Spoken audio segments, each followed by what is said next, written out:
శాస్త్రి గారు, ఇప్పుడు ఐబొమ్మ రవి ప్రేక్షకులకు దేవుడా లేకపోతే సినిమా ప్రపంచానికి శత్రువు అనుకోండి, ప్రజలకు దేవుడు అన్నట్టు సోషల్ మీడియాలో విపరీతంగా కూడా తనకు సానుభూతి వ్యక్తం చేస్తున్నారు, తనకే సపోర్ట్ అంటూ మాట్లాడుతున్నారు.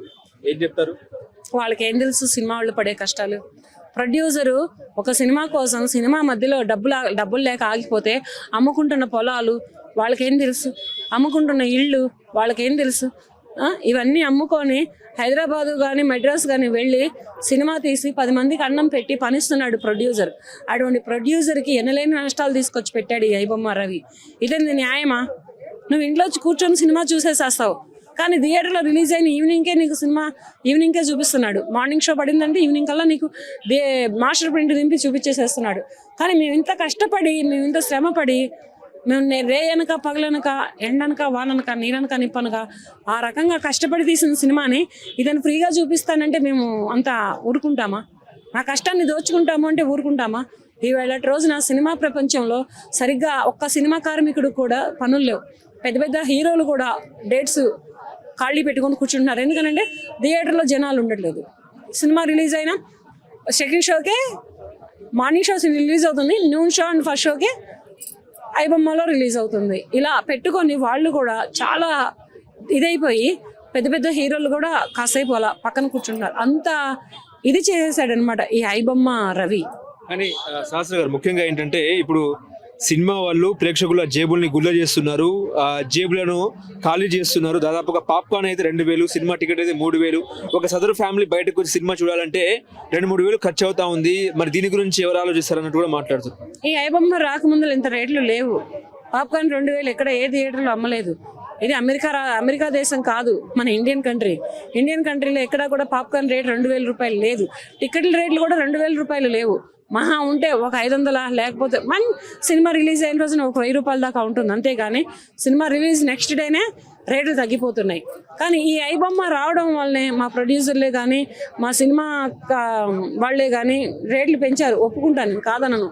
కానీ ఈ ఐబొమ్మ లేకపోతే ప్రతి ప్రేక్షకుడు థియేటర్కి వెళ్ళి సినిమాని ఎంజాయ్ చేస్తాడు, సినిమాని కేరింత కొడతాడు, సినిమాని ఆహ్లాదపడతాడు, ఆనందపడతాడు. అటువంటి ప్రేక్షకుడిని థియేటర్కి రానియకుండా ఇంట్లో కూర్చోబెట్టి ఒక బందీని చేసి ఒక ట్యాబ్ దగ్గర, ఒక ఫోన్ దగ్గర, లేకపోతే ఒక టీవీ దగ్గర బందీని చేసి కూర్చోబెట్టాడు అంటే ఇతనికి ఎడిట్ అయ్యారా? మా సినిమాకి ఎడిట్ అయ్యారా ప్రజలు? మా సినిమాలలో మేము నటిస్తున్న నటనకి ఎడిట్ అయ్యారా? లేకపోతే ఈ ఐబొమ్మ రవికి ఎడిట్ అయ్యారా? అంటే ఇతను ఏం మంత్రం వేస్తే ఇటువంటి మాయగాడికి వీళ్ళు పడ్డారు. మరి తండ్రిని పట్టించుకోడంట, తండ్రి ఇల్లు కట్టుకోవడానికి అప్పులు పాలయ్యాడంట, అతన్ని పట్టించుకోడంట. ఒకటి తర్వాత ఏంటంటే భార్య విడిపోయింది. వీళ్ళిద్దరిని ఉద్ధరించలేను. నువ్వు దేశంలో ప్రజలను ఏం ఉద్ధరిద్దామని వచ్చావు? ఎంతవరకు నువ్వు మభ్య పెడదామని వచ్చావు? ఫస్ట్ ఇల్లు కలిచి తర్వాత రెచ్చగలవమన్నారు. నువ్వు ఇంట్లోనే 0 సైజులో ఉన్నావు. నువ్వు బయట ప్రపంచంలో ఏ హీరో అవుదామని వచ్చావు? ప్రజల్ని పిండి చేసి పిప్పి చేసి ప్రొడ్యూసర్లు వేలకు వేలు దోచుకుంటున్నారు. మరి దాని గురించి ఎవరు ఆలోచిస్తున్నారు అన్నట్టు మాట్లాడుతున్నారు. వేలకు వేలు ఎవరు దోచుకోరయ్యా? 1000 కోట్లు పెట్టి సినిమాలు తీస్తారు ప్రొడ్యూసర్లు. 1000 వేలు ఎవరు దోచుకోరు.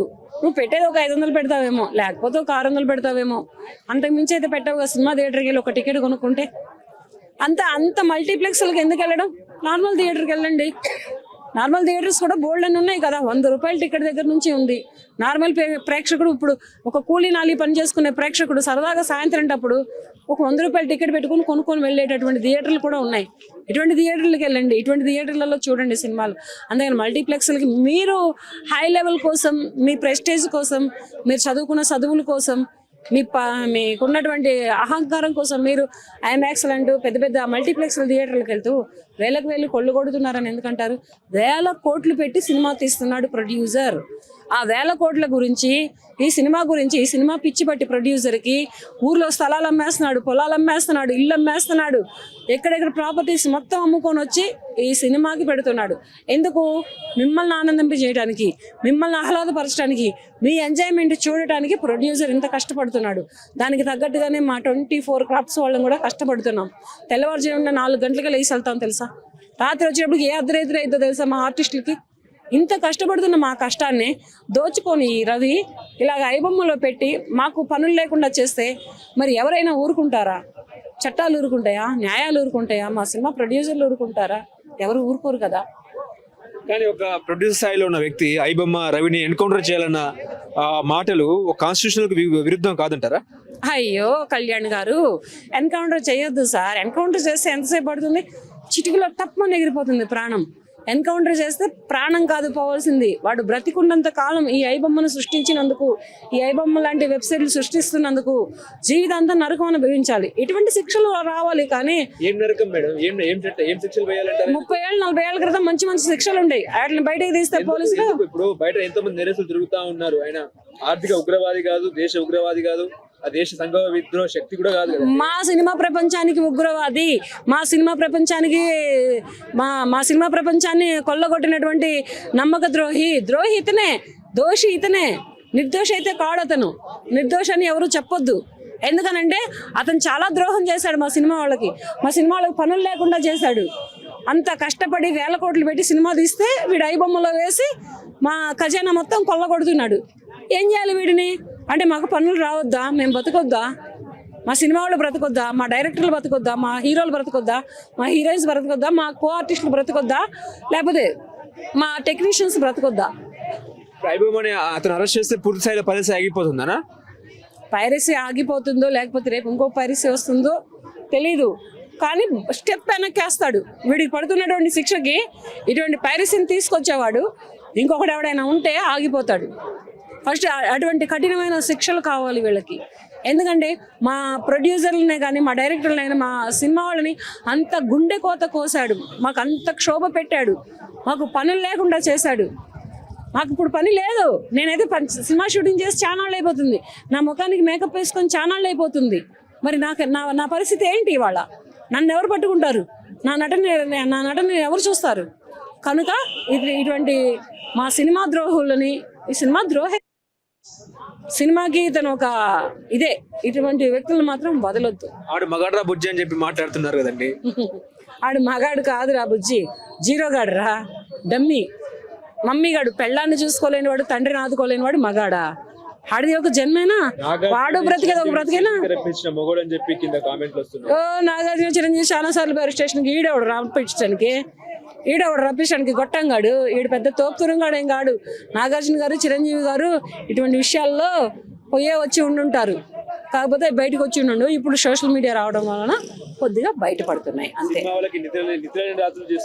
అది చేశాడు. కానీ ఇప్పుడు నిద్రపోతాడు. ఇప్పుడు మా సినిమా ప్రపంచం మొత్తం నిద్రపోతుంది. బెయిల్ వచ్చినా ఎందుకు వస్తుంది? బెయిల్ ఎవరు అంత పిచ్చిగా బెయిల్ ఏం రాదు. మీరు సవాల్ ఇసిరి మాకండి. వాడు ఇసిరినట్టు పోలీసులకి సవాల్ ఇసిరాడు. మీరు కనుక నన్ను కనుక పట్టుకుంటే మీ బతుకులని బయట పెడతానని ఇప్పుడు పెట్టమని చెప్పు. వీడు బ్యాక్గ్రౌండ్ ప్రజలే. వీడు బ్యాక్గ్రౌండ్ అంటూ సరైన సపోర్ట్ ఎవరు లేరు. కానీ ఇప్పుడు పెట్టమని చెప్పి చూస్తాను. ఇప్పుడు పెట్టలేడు. పెడితే అక్కడే లేపేస్తారు. లేపేయడం చాలా తప్పు అండి. పోలీసులైనా కోరుకునేది ఒకటే, మా సినిమా ప్రొడ్యూసర్లైనా కోరుకునేది ఒకటే. ఎందుకేంది? మేము మనుషులమే, మాకు ఆకలి ఉంటుంది, మేము ఇంటి రెంట్లు కట్టుకోవాలి, మేము ఊపిరి తీసుకుంటాం, మేము మంచినీళ్ళు తాగుతాం. మేమేం పైనుంచి దిగి వచ్చినటువంటి తారలం కాదు. కాకపోతే మాకు ఒక ధృవతార అనే ఒక పేరు ఉంటుంది. ఎందుకంటే మేము సిల్వర్ స్క్రీన్ మీద కనిపిస్తాం కనుక, మా నటనను చూస్తారు కనుక, మేము ఏడిస్తే ప్రజలు ఏడుస్తారు, మేము నవ్విస్తే నవ్వుతారు కనుక దీని మీద ఏంటంటే ధృవతారులు అనే పేరు ఒకటి ఉంది. కానీ అంతకుమించి మాకు కూడా ఏం లేదు. మేము కూడా మీలాంటి సగటు సాటి మనుషులమే. వదలదు సజ్జనార్ గారు.